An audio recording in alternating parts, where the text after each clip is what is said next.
Assalamualaikum warahmatullahi wabarakatuh. Pada kesempatan ini saya akan membahas tentang azas Black. Nah, azas Black ini berhubungan dengan kalor, ya.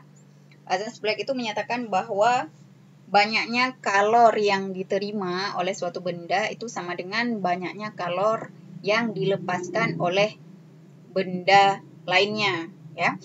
Nah, kalau misalkan di sini ada 2 gelas air, yang satu 400 gram, yang satu lagi 500 gram. Kemudian yang satu bersuhu 10 derajat Celcius. Ini berarti kita asumsikan sebagai air dingin. Kemudian ini sebagai, yang sebelah kanan ini sebagai air panas. Nah, ketika dua air ini dicampur, maka bisa kita katakan bahwa air suhunya itu akan berubah, ya. Suhunya itu bisa kita katakan sebagai suhu air hangat, ya. Misalnya saya buat di sini air hangat. Tapi suhunya kita belum tahu berapa. Nah, dua air ini dicampur, suhunya itu di atas 10 derajat dan di bawah 90 derajat.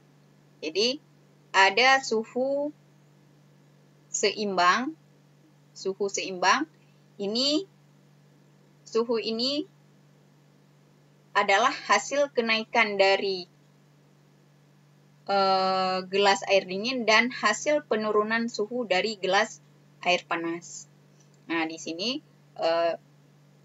bisa kita masukkan pemisalannya. Jika diketahui kalor jenis air juga, kalor jenisnya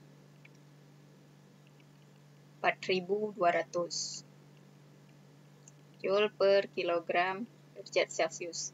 Nah, kita bisa cari berapa titik seimbang dari campuran air dingin dan air panas ini. Nah, kalau di sini Q terima sama dengan min, atau saya nggak buat lagi min. Min ini hanya menunjukkan satu menerima dan satu melepas, ya. Q lepas. Nah, di sini karena air panas turun suhunya, berarti dia yang melepaskan panas, ya. Ini turun suhunya berarti dia yang melepaskan panas. Sedangkan air dingin, dia mendapat kenaikan suhu, berarti dia yang menerima panas, ya.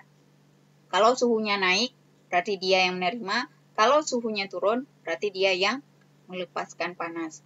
Nah, di sini Q-nya itu kita masih menggunakan M kali C kali delta T. Nah, ini delta T yang pertama. Ini M air yang dingin, ya. Kemudian di sini M air panas kali C kali delta T. Nah, delta T yang kedua. Nah, karena berhubung C-nya sama, asumsinya kalor jenisnya sama, jadi C-nya bisa langsung kita coret, ya. Saya coret kiri kanan. Nah, sisanya ini air dingin dan air panas. Nah, air dingin masanya itu 400 gram. Saya rubah ke dalam kilogram menjadi 0,4 kilogram. Nah, perubahan suhu air dingin, di sini perubahannya suhunya naik. Nah, kalau suhunya naik, berarti T seimbang itu lebih besar nilainya daripada 10. Nah, karena lebih besar daripada 10, berarti T seimbang dikurangi dengan 10. Nah, di sini kenapa T seimbangnya bisa lebih besar? Karena otomatis ketika menjadi air hangat itu pasti suhunya di atas 10 derajat. Nah, sedangkan untuk yang air panas, pasti nanti suhunya berkurang. Artinya di sini suhu 90 yang kita kurangkan dengan suhu seimbang. Maka di sini massa air panas itu ada 0,5 kg. Karena dari 500 gram kita rubah. Dikali dengan perubahan suhu. Nah, perubahan suhunya itu bukan T seimbang dikurangi 90, tapi 90 dikurang dengan T seimbang. Kenapa demikian? Karena T seimbang ini pasti suhunya lebih kecil daripada 90 derajat. Makanya 90 yang dikurang dengan suhu seimbang. Nah, baru sekarang kita kalikan ke dalam. Ya. 0,4 TS. Ini satuannya saya cancel juga. 0,4 TS kali dikurangi. Ini kita kalikan ke dalam lagi. 0,4 kali 10 sama dengan 4. Sama dengan 0,5 dikali 90.